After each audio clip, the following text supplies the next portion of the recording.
El 17 de juliol de 1921, Joan Gamper ocupava per quarta volta la presidència del club amb la intenció de restaurar les relacions amb la federació i de reanimar el projecte del nou camp.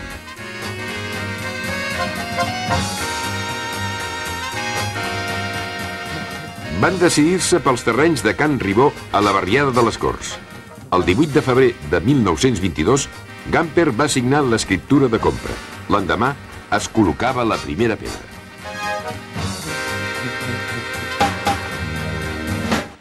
Yo puedo recordar en este momento que cuando se puso la primera piedra en el campo de las Corts, casi todos los que estuvimos allá estuvimos pisando patatas, porque el campo todavía estaba plantado de patatas y puesto que era el mes de febrero que se puso esta primera piedra, coincidía justo con una cosecha.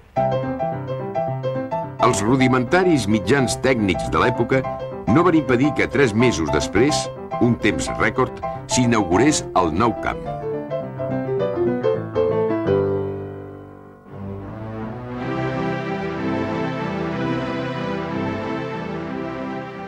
Totes les forces vives de la ciutat van fer cap a les Corts.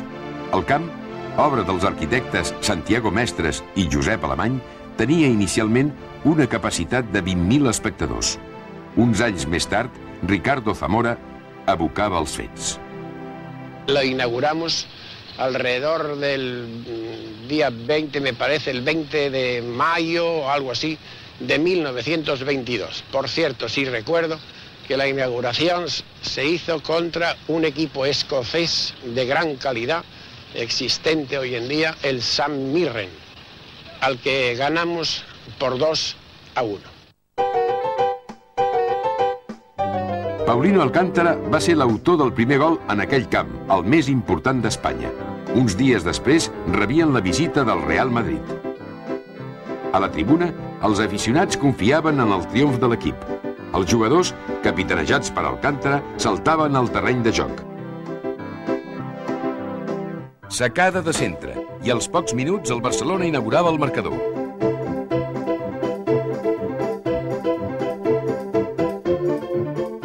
1-0. 6 davanters, tots a l'atac, van confegir la jugada celebrada amb un esclat d'alegria. Domini barcelonista i el 2-0, que significava el primer triomf sobre el Real Madrid a les Corts.